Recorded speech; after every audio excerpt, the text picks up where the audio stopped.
Bienvenida, bienvenido. Hoy tenemos sobre la mesa un texto que, a primera vista, podría parecer un cuento para niños, pero que esconde una profundidad tremenda. Es una fábula moderna llamada Hace mucho tiempo y nos habla de un bosque que se enferma, que empieza a perder su vitalidad por una misteriosa niebla gris. Es un punto de partida muy potente, porque todos intuimos lo que puede significar esa niebla. No es una niebla meteorológica, claro. Es esa sensación de apatía, de desconexión, que a veces parece impregnarlo todo. Exacto. Y esa es la misión que nos hemos propuesto hoy. No solo contar la historia, sino meternos de lleno en sus metáforas. El texto está lleno de personajes arquetípicos, ardillas sabias, castores que solo piensan en producir, soñadores que viven en las nubes, y a través de ellos explora algo muy real. Explora cómo una comunidad pierde el rumbo y, lo que es más importante, qué caminos puede tomar para intentar reencontrarlo. Me pregunto si las soluciones que propone son pura fantasía o si hay algo que podamos, no sé, aplicar. Esa es la pregunta clave. Lo fascinante de estas fábulas es que funcionan como un espejo. Usan la simplicidad del cuento para diagnosticar problemas increíblemente complejos de nuestra propia sociedad. La obsesión por la productividad, la polarización, la desconexión con el entorno. El texto nos ofrece un diagnóstico y luego, una especie de hoja de ruta para la sanación. Si te parece, empecemos por el principio del problema, por esa niebla gris. ¿Qué es exactamente y cómo empieza a pudrirlo todo? Venga, vamos a meternos en faena. El texto la describe de una forma muy poética, pero también muy precisa. Dice que hacía que todo pareciera separado y sin vida. De repente, los árboles dejan de ser seres vivos para convertirse en madera. Y los ríos en agua para usar. Es una pérdida de significado brutal, ¿no? Totalmente. Como si todo se convirtiera en un simple recurso. Es la mirada utilitarista llevada al extremo. La niebla gris es la metáfora de una mentalidad que reduce la realidad a su función medible y, explotable. Pierde la magia, la interconexión, el propósito. Convierte a los sujetos en objetos y las relaciones en meras transacciones. Hay una cita en el texto que para mí lo resume todo. Es de un viejo castor. Sí, es buenísima. Se lamenta diciendo, antes cantábamos mientras trabajábamos, ahora solo contamos cuánto producimos. Me parece que esa frase podría estar colgada en la pared de muchísimas oficinas hoy en día. Sin duda. Porque el canto es la expresión del alma, del propósito, de la alegría de hacer algo con sentido. El conteo es la pura métrica, la eficiencia material despojada de cualquier otra consideración. Y cuando el conteo sustituye por completo al canto, la niebla gris ha ganado la partida. El problema es que esta mentalidad no solo afecta a cómo ven el bosque, sino a cómo se ven entre ellos. Claro, porque el texto habla de una fractura social tremenda. La comunidad se parte en dos bandos que ni se hablan. Por un lado están los constructores de piedra, que son la encarnación de esa mentalidad utilitarista. Para ellos, un árbol era solo madera, un río solo energía. Y las amistades, solo intercambios útiles. Son el pragmatismo sin alma. Y en el extremo opuesto, como reacción o como huida, surgen los soñadores del cielo. Que están completamente perdidos en sus fantasías, desconectados de la realidad práctica del bosque. A ver, entiendo la división, pero me suena un poco a caricatura. En el mundo real, la gente no es una cosa o la otra. A menudo somos una mezcla. ¿La fábula explora esa zona gris o es así de blanco y negro? Es una buena pregunta. La fábula utiliza arquetipos para simplificar y señalar el problema central, que es la polarización. No es tanto que cada animal sea 100% una cosa u otra, sino que la sociedad se ha dividido en esas dos lógicas irreconciliables. Se ha perdido el centro, se ha perdido el punto de encuentro. De hecho, el propio texto lo aclara a través de la zorra plateada, que es uno de los personajes más lúcidos. Cierto. Ella dice que el problema no son las herramientas de los constructores ni los sueños de los soñadores. El problema es haber olvidado el puente entre la tierra y el cielo, entre la mente y el corazón. Es la pérdida de la integración. Exacto. Y esa fractura interna tiene consecuencias muy visibles, muy físicas. La fábula es muy clara en esto. El paisaje exterior es un reflejo directo del paisaje interior de sus habitantes. Los ríos empiezan a secarse, las familias se distancian, los más jóvenes crecen sin un rumbo claro. La sequía del río es la sequía del alma.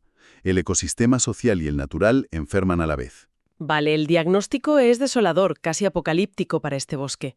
Pero la historia no se queda en la queja, ¿verdad? ¿Cómo reaccionan? ¿Se ponen a buscar culpables o hacen algo más constructivo? Afortunadamente, hacen algo más constructivo. Y esto es uno de los primeros giros interesantes. En lugar de caer en el juego de la culpa, se reúnen para buscar soluciones. Es la búho anciana, la que guarda la memoria del bosque, quien propone lo que ella llama los 3 caminos de sanación. Y no son consejos vagos, son propuestas de rediseño social muy concretas. Primero me llamó mucho la atención. El jardín de los 3 círculos. Suena muy organizado, casi burocrático. ¿Cómo funciona exactamente? ¿No hay riesgo de que esa separación cree todavía más desconexión? A primera vista podría parecerlo, pero la idea es justo la contraria. No es separar para aislar, sino para proteger la integridad de cada ámbito de la vida. Proponen crear 3 espacios autónomos. El primero es el círculo de la creatividad, para el arte, la ciencia, la educación. Un lugar donde, como dice el texto, no hay jefes, solo exploradores. Su lógica es la curiosidad, la experimentación. Entendido. Luego está el círculo de la justicia, donde se crean las leyes. La clave aquí es que cada voz cuenta lo mismo, sea de un ratón o un oso. Es el ámbito de la igualdad y los derechos. Y por último, el círculo de la colaboración, que sería la esfera económica, donde se gestionan los recursos. Exacto. Y en ese tercer círculo, el objetivo no es la acumulación competitiva, sino cooperar para que todos tengan lo necesario. Lo fundamental de esta propuesta, y esto responde a tu pregunta, es que la separación de estos círculos evita que la lógica de uno contamine a los otros. Evita, por ejemplo, que la lógica económica, la eficiencia, el beneficio, se imponga en el mundo de la educación, donde el objetivo debería ser el aprendizaje y no la rentabilidad, o que domine la justicia, donde el valor supremo es la equidad. Es un intento de devolver a cada esfera a su propio canto, su propia razón de ser. Visto así, tiene mucho más sentido. Es como poner cortafuegos entre los distintos valores de una sociedad. El segundo camino que proponen es la escuela del bosque completo. Aquí atacan directamente la educación de los más pequeños. Sí, y es una crítica muy directa a un modelo educativo fragmentado, que solo valora lo académico o lo técnico. El Tejón Sabio propone una educación integral, manos, corazones y cabezas por igual. El objetivo es formar individuos completos, no solo constructores de piedra eficientes o soñadores del cielo abstractos. Los ejemplos que da el texto son preciosos. Aprender matemáticas mientras cultivan un jardín, o historia escuchando las historias de los ancianos junto al fuego. La meta final, dice, es enseñarles a hacer preguntas, no solo a memorizar respuestas. Es un cambio de paradigma total. Porque conecta el conocimiento con la vida, con la empatía, con la habilidad práctica. Es la forma de construir desde la infancia ese puente del que hablaba la zorra, para que las nuevas generaciones no crezcan ya fracturadas. Y nos queda el tercer camino, que es quizás el más terrenal de todos, la agricultura viva. Esto es una revolución en su relación directa con el entorno. Totalmente. Los conejos, que son los expertos en la tierra, proponen un cambio radical. Dejar de tratar el suelo como una máquina que produce y empezar a verlo como el ser vivo que es. Pasan de un modelo extractivo a uno regenerativo. ¿Y cómo lo hacen en la práctica? Pues empiezan a plantar siguiendo los ciclos de la naturaleza, combinando especies que se ayudan mutuamente en lugar de monocultivos. Y lo más importante, se comprometen a devolver a la tierra más de lo que tomaban, a través del compostaje y el cuidado. Es cambiar un paradigma de explotación por uno de reciprocidad. No es solo una técnica agrícola más sostenible, es un acto filosófico que repara la conexión rota por la niebla. Es la manifestación práctica de un cambio de conciencia. Vale, implementan todos estos cambios tan grandes, rediseñan su sociedad, su escuela, su agricultura, y parece que todo debería funcionar. Pero la ardilla sabia, que parece la más sensata del bosque, lanza una advertencia. Dice algo como: si no cambiamos por dentro, tarde o temprano volveremos a los viejos hábitos. Y esto me parece crucial. ¿Qué es lo que falta? Falta el pilar que sostiene todo lo demás. Y aquí la fábula da un salto de lo estructural a lo personal, a lo íntimo. Los 3 caminos son el qué hay que hacer, pero la ardilla les obliga a preguntarse por el cómo y el por qué. Sin un cambio de conciencia a nivel individual, todas esas magníficas estructuras externas se quedarían huecas, serían reformas sin alma, que con el tiempo volverían a ser corrompidas por la misma mentalidad de la niebla gris. Entonces, ¿cuál es ese secreto, ese pilar invisible? Lo revela el personaje más pequeño e inesperado, el colibrí. Y no es una gran ley ni una tecnología nueva. Es la práctica del silencio consciente. El silencio. Así de simple. Así de simple y así de difícil. El colibrí lo explica. Cada mañana me quedo quieto y escucho. Escucho mi propio corazón. En ese silencio, recuerdo quién soy realmente. No una criatura separada, sino parte de un gran tapiz vivo. Es una práctica diaria, personal, que deshace la ilusión de separación que crea la niebla gris. Es el antídoto directo. Es decir, que no basta con crear un círculo de la justicia si por dentro sigues sintiéndote separado y compitiendo con los demás. No basta con tener una escuela holística si los maestros no hacen su propio trabajo interior para sentirse conectados. Exactamente. Las estructuras externas crean las condiciones para que el despertar interior sea más fácil. Y a su vez, el despertar interior es lo que da sentido y vitalidad a esas estructuras. Es una espiral virtuosa.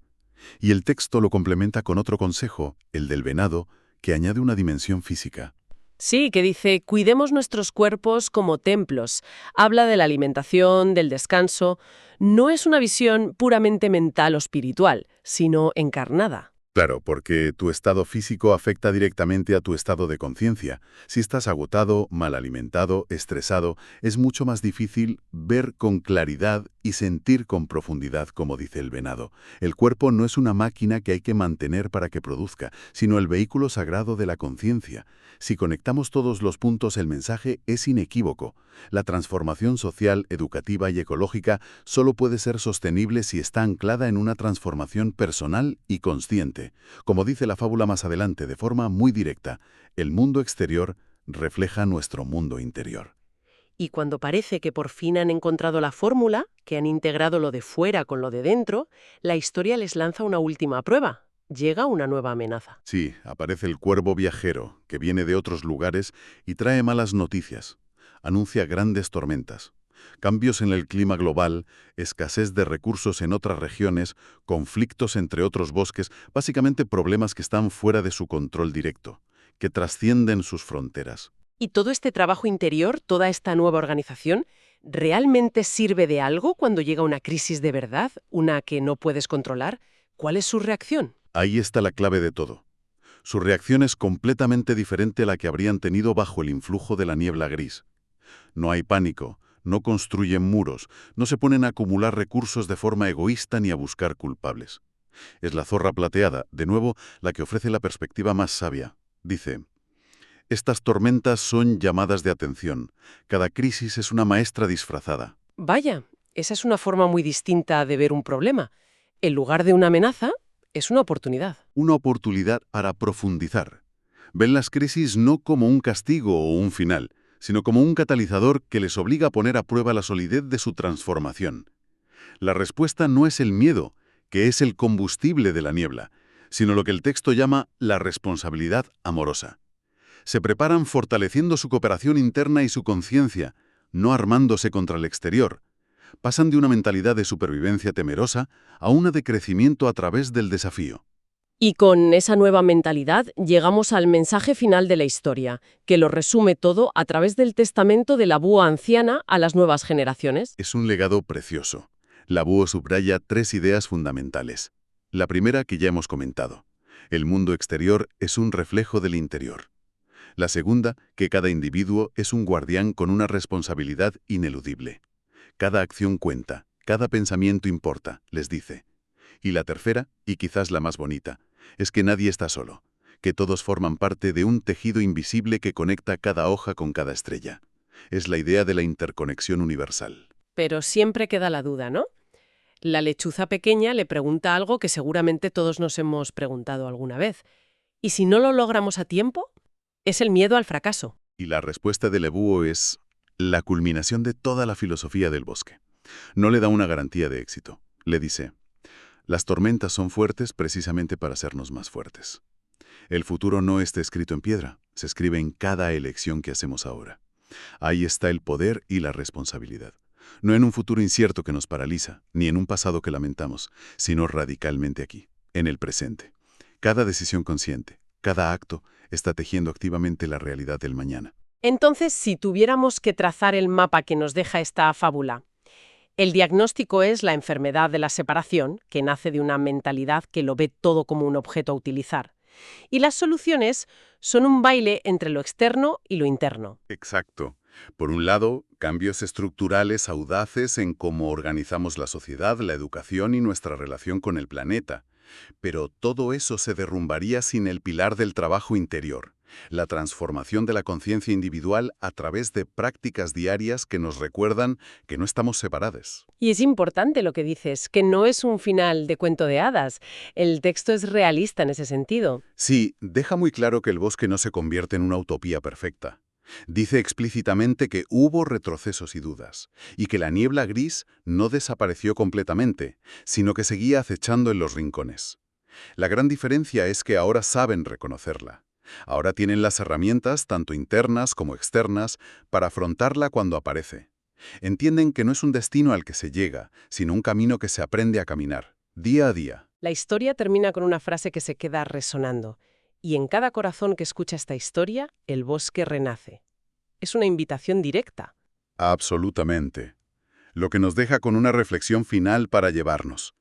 Si esta fábula es un espejo, como decíamos al principio, ¿qué aspecto de esa niebla gris que todo lo separa, que todo lo convierte en un recurso, resuena con más fuerza en nuestro mundo, en nuestra vida personal o profesional? Y de todos esos caminos de sanación que proponen los animales del bosque, el rediseño social, el educativo, el ecológico o la práctica interior, ¿cuál sentimos que nos está pidiendo atención con más urgencia ahora mismo?